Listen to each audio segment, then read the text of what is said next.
Afrique du Sud, et plus précisément à Johannesburg, où nous venons de participer au 5e sommet mondial sur l'éducation et l'inclusion financière des jeunes et des enfants. Il faut dire que la Côte d'Ivoire est à sa 4e participation et 4 fois nominée aux awards de l'inclusion financière. Ce qu'il faut retenir, c'est que le ministère de l'Éducation nationale de Côte d'Ivoire a depuis 2013 lancé, on va dire, la mise en place d'un programme d'éducation financière qui aujourd'hui inspire beaucoup de pays dans la sous-région. En témoigne l'accompagnement que nous faisons du pays frère, le Bénin.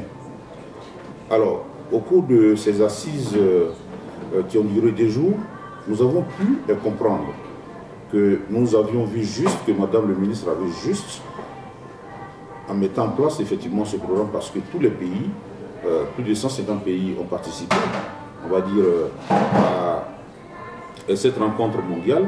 Et au cours des échanges, on a pu noter que aujourd'hui, l'intégration de l'éducation financière dans les curricula devient une priorité nationale. La Côte d'Ivoire a déjà amorcé, on va dire, ce pan, et je crois que c'est assez intéressant. Il nous restera d'impulser, il nous restera donc de continuer les efforts déjà entrepris pour que très rapidement nous puissions avoir dans nos programmes scolaires et universitaires l'éducation financière. Alors, nous nous réjouissons du fait que le ministère de l'économie et des finances, à travers donc l'agence de promotion de l'inclusion financière, ait capté donc cette importante démarche que le ministère de l'Éducation nationale a déjà commencé à mettre, on va dire, sur pied. Nous sommes venus avec la directrice de l'APIF, Madame Caroline Thioma, qui a participé activement aux travaux, et elle a eu l'occasion de rencontrer, on va dire, le directeur de Aflatoon International, M. Roland Monash. Des échanges ont eu lieu et on retient de ces échanges que Aflatoon s'engage véritablement à accompagner la Côte d'Ivoire à avancer, on va dire, dans la mise en place de la stratégie nationale d'éducation financière, mais également s'engage à accompagner l'APIF dans les travaux de cette intégration de l'éducation financière dans les curricula. Et je pense que c'est une bonne chose et nous réjouissons.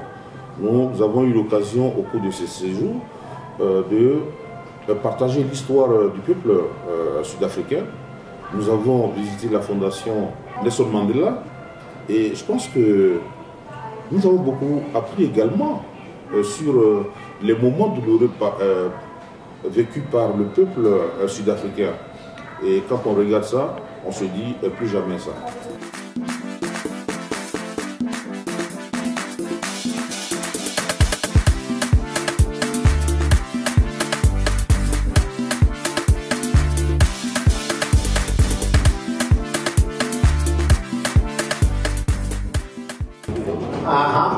How much time did you say with the two speakers? So I can make up for that time. Now, seriously, this award shouldn't have my name on it. It should have the name of all the people at the Banking Association, together with some of our members and other financial institutions that have actually made this Star Savers a success it is.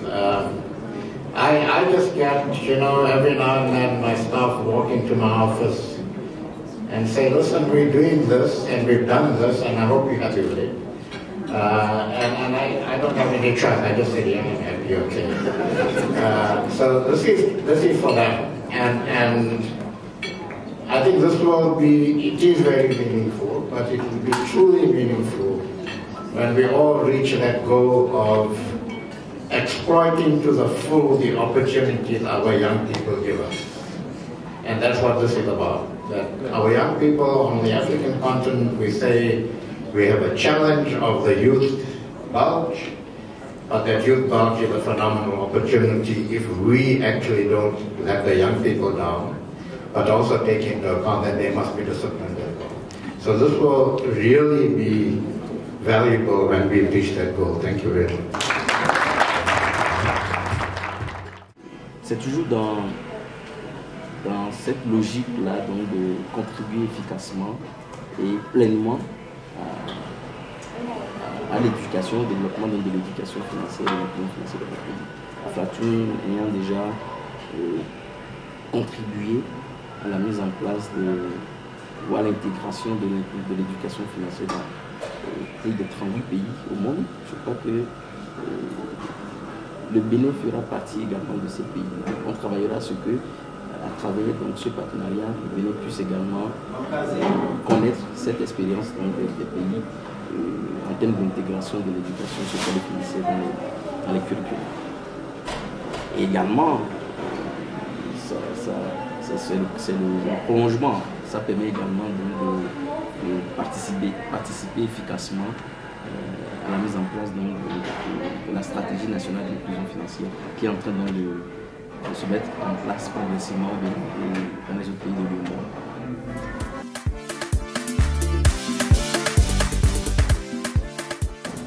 Thank you so much for the recognition. When we started this program in 2008, Cass just took a gamble with me. He allowed me to do something that had never been done before. And Cass, thank you for that leadership. And I would also like to thank Ria Pierre, who was with APSA, who was the first executive to buy into this program. And I'd also like to acknowledge Nedbank, which was the first bank to actually roll out the program. And another person that I'd like to acknowledge is Sizwe Masana, who was the chairman of the First Rank Group. And he's the one who really took the risk with this program, because these animals here, the banks, are such aggressive competitors. To get them to collaborate is another story. And I said when I left the Banking Association about 3 years ago that you're not losing me from the sector. I am now with the United Nations Refugee Agency, responsible for livelihoods and economic inclusion. And so financial inclusion is still part of my job description. And I hope you will help us there. Thank you.